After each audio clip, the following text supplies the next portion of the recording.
La criaron durante más de 30 años con un nombre que no era suyo. Le dijeron que debía agradecer, callar y obedecer, sin saber que su vida estaba construida sobre una mentira.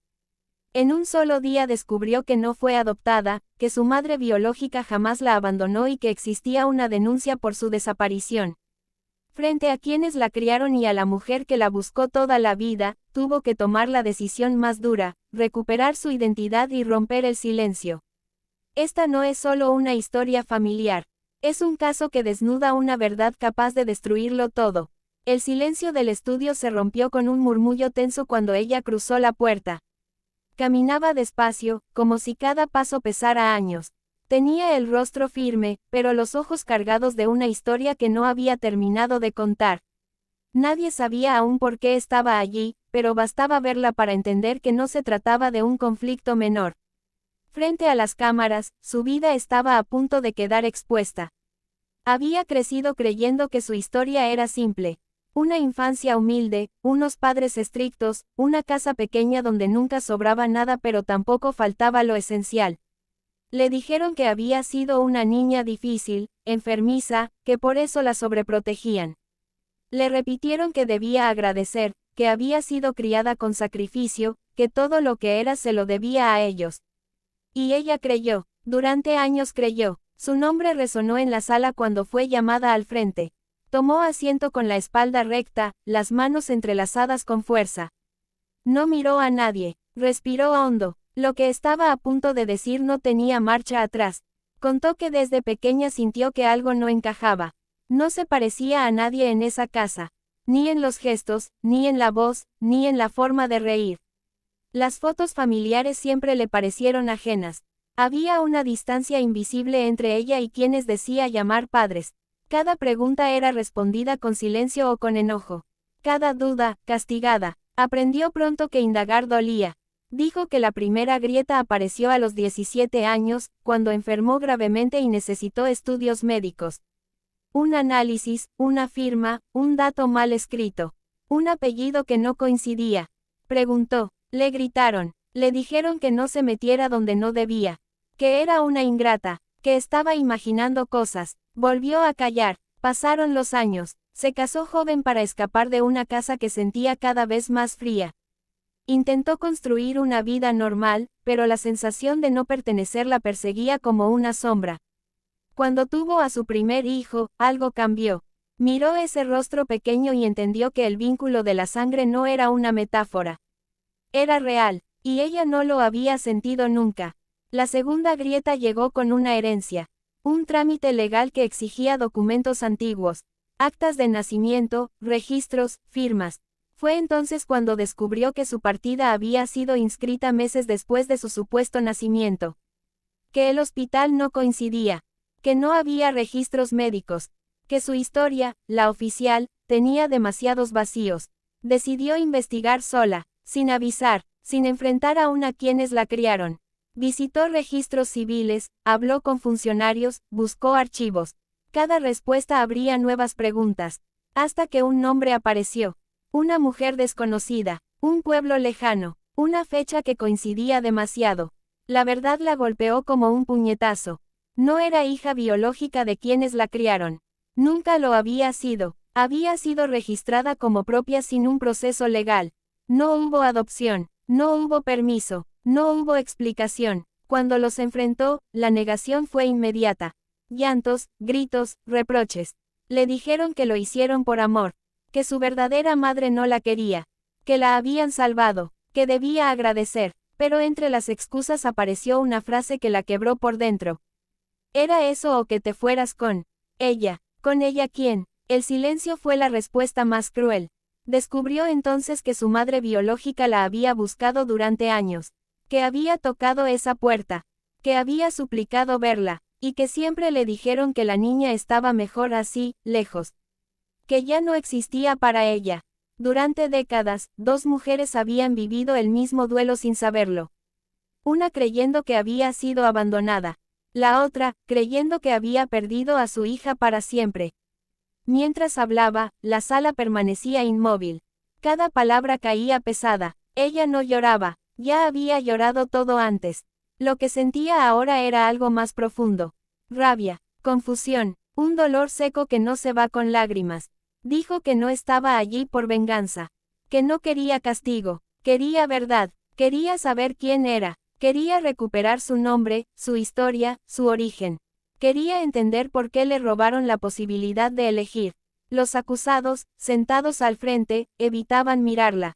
Decían que la habían criado, que le dieron todo, que no entendían por qué ahora los exponía. Hablaban de sacrificio, de noches sin dormir, de comida en la mesa. Pero no hablaban de la mentira. No hablaban del engaño sostenido durante años. Ella los miró por primera vez. Su voz no tembló cuando dijo que una crianza basada en una mentira no es amor, es control. Que nadie tiene derecho a apropiarse de una vida ajena, aunque crea que lo hace por buenas razones. Que crecer engañada le robó algo que jamás podrá recuperar. El estudio quedó en silencio otra vez. No había gritos, no había escándalo, solo una verdad desnuda, expuesta frente a todos. Una mujer adulta intentando reconstruirse desde cero. Una infancia que nunca fue suya. Un pasado que acababa de romperse. Y mientras las cámaras seguían grabando, ella entendió algo con una claridad brutal. La habían criado, sí, pero dentro de una mentira tan grande que ahora debía aprender a vivir fuera de ella. La mañana avanzaba, pero en el estudio el tiempo parecía detenido. El reloj marcaba apenas unas horas desde que ella había pronunciado las palabras que abrieron la herida, y sin embargo, todo ya era distinto. El ambiente se había vuelto más denso, cargado de miradas esquivas y respiraciones contenidas. Nadie se movía con naturalidad. Era como si todos supieran que lo peor aún no había sido dicho. Ella seguía sentada en el mismo lugar. No había cambiado de postura, pero algo en su expresión era distinto. Ya no era solo la mujer que había descubierto una mentira, ahora era alguien que estaba dispuesta a enfrentar las consecuencias. Sus manos descansaban sobre sus piernas, abiertas, como si ya no tuviera nada que ocultar. La voz que retomó el caso no fue suave. Fue directa, cortante. Se pidió a los acusados que hablaran. El hombre, canoso, con el rostro endurecido por los años, fue el primero en levantarse. Caminó con pasos inseguros hasta el centro. No miró al público, tampoco a ella. Se aclaró la garganta varias veces antes de hablar, como si buscara las palabras correctas para justificar una vida entera. Dijo que no era un monstruo, que todo había ocurrido en un contexto difícil, que en ese tiempo las cosas se hacían de otra manera, que la madre biológica no estaba en condiciones de criarla, que él y su esposa tomaron una decisión, por su bien. Repitió esa frase varias veces, como un escudo. Por tu bien. Mientras hablaba, ella cerró los ojos un instante. No para huir, sino para sostenerse. Porque esa frase había sido la misma que escuchó toda su vida cada vez que preguntó, cada vez que dudó, cada vez que quiso saber más. Por tu bien, cállate. Por tu bien, no preguntes. Por tu bien, confía. La mujer que la crió pidió la palabra. Su voz temblaba, pero no era fragilidad lo que transmitía, sino miedo. Miedo a quedar expuesta. Dijo que había sido una madre de verdad. Que la cuidó cuando tuvo fiebre, que la llevó a la escuela, que la defendió. Que nadie podía quitarle eso. Que una firma no definía el amor. Pero entonces ocurrió algo que nadie esperaba. Ella la interrumpió. No levantó la voz, no gritó, simplemente habló con una calma que cortó el aire. Dijo que nunca negó los cuidados. Que nunca negó la comida ni el techo. Pero que el amor no necesita mentiras para sostenerse. Que si realmente la hubieran amado, le habrían dicho la verdad cuando fue capaz de entenderla. Que el miedo que sentían no justificaba el daño que le causaron. El público reaccionó con murmullos. Algunos asentían, otros negaban con la cabeza. La tensión subía, pero aún había piezas faltantes. Y ella lo sabía. Pidió que se mostraran los documentos que había logrado reunir. Actas, fechas, registros incompletos. Cada hoja era una prueba silenciosa del engaño. El nombre de la madre biológica volvió a aparecer. Esa mujer ausente que, hasta ese día, solo existía como una sombra. Fue entonces cuando se autorizó una llamada. En vivo. Nadie sabía qué iba a pasar.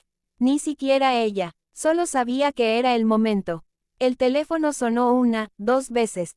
Al tercer timbrazo, una voz respondió. Una voz cansada, sorprendida, temblorosa. Cuando escuchó el nombre de la mujer sentada en el estudio, el silencio fue inmediato.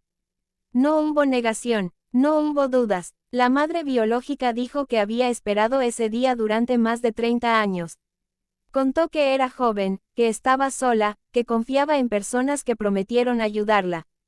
Que le dijeron que su hija estaría mejor con una familia estable. Que jamás firmó una adopción. Que nunca dejó de buscarla. Que cada cumpleaños encendía una vela sin saber dónde estaba su hija ni cómo se llamaba realmente. Ella escuchaba con el cuerpo rígido. Cada palabra era un golpe y, al mismo tiempo, una respuesta. No lloró, todavía no. Estaba tratando de encajar una verdad demasiado grande en un solo día. Los acusados comenzaron a alterarse. Negaban partes del relato. Decían que la mujer mentía. Que estaba confundida. Pero la voz al teléfono no vaciló. Dio fechas, dio lugares, dio detalles que nadie más podía saber. El estudio quedó al borde del caos. Se hablaba de tráfico, de apropiación, de decisiones tomadas a puertas cerradas. El caso ya no era solo emocional.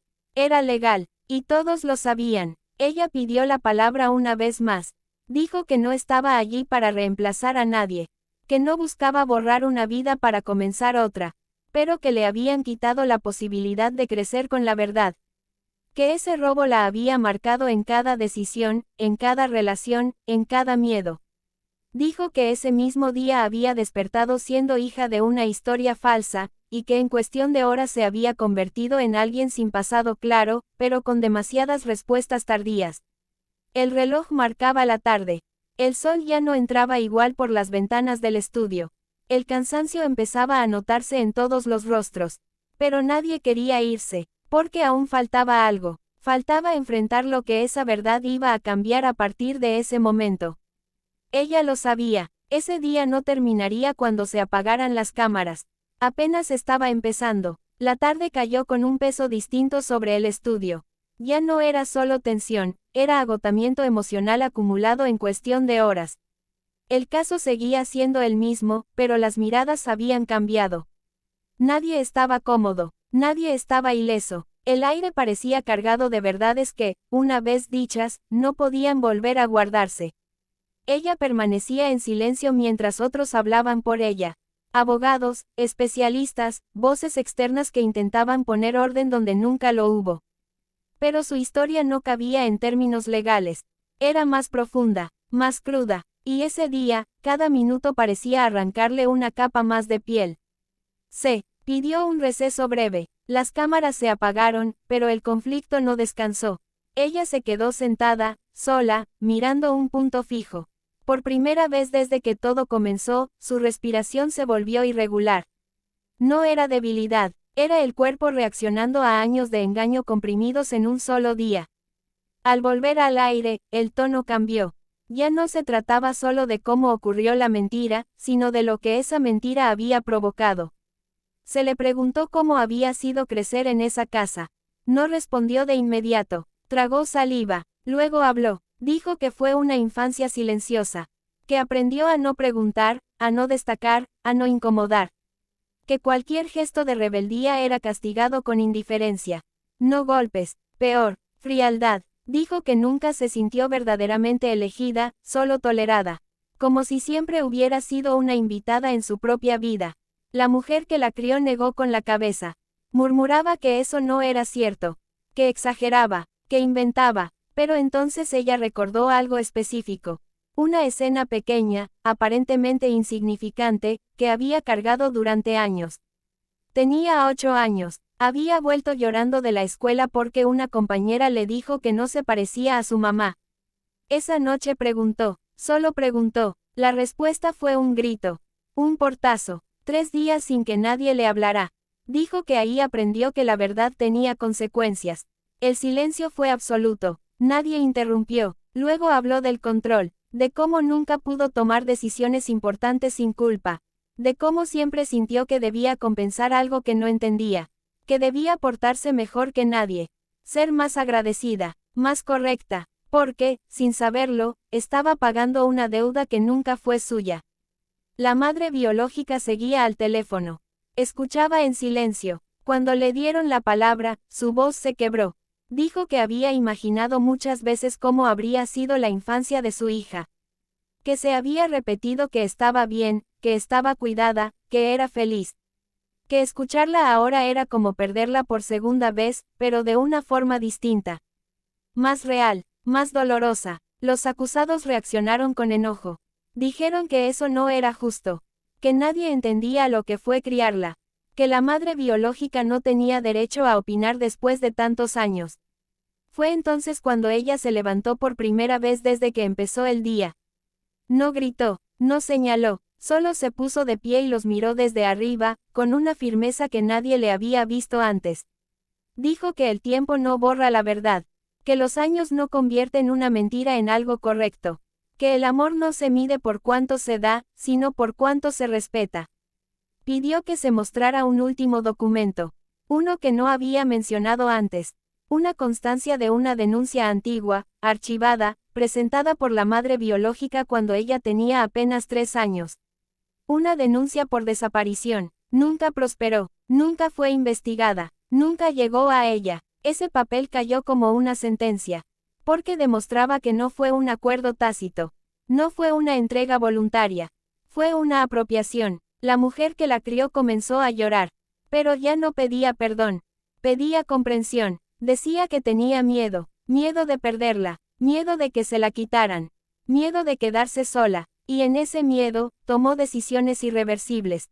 Ella escuchó, y por primera vez, sus ojos se humedecieron. No de culpa, de cansancio. Dijo que entendía el miedo, pero que nadie tiene derecho a construir su felicidad sobre la pérdida de otro. Que mientras una vivía con miedo a perder, otra vivía con el dolor de no saber. La conversación se tornó más dura. Se habló de responsabilidades, de consecuencias, de lo que podía pasar después de ese día. Pero ella parecía estar en otro lugar, como si su mente estuviera reorganizando toda su historia a una velocidad imposible.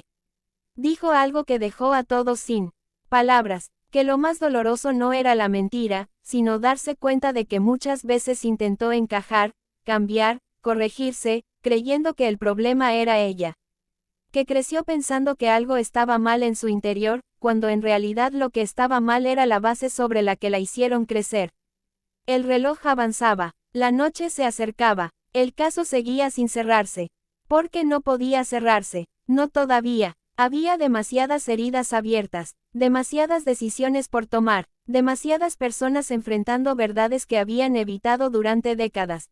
Ella volvió a sentarse, exhausta, pero distinta. Algo se había quebrado, sí, pero algo también se había fortalecido. Ya no hablaba desde la duda. Hablaba desde la certeza de saber que su vida había sido construida sobre una historia que no eligió. Ese día, en pocas horas, había perdido una identidad y ganado otra incompleta. Había descubierto un origen y cuestionado un hogar.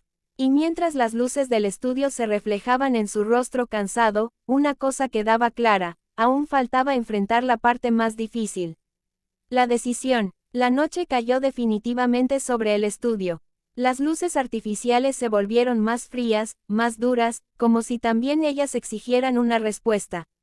Habían pasado horas desde que todo comenzó y, sin embargo, el caso seguía abierto, suspendido en una decisión que nadie quería pronunciar pero que todos esperaban.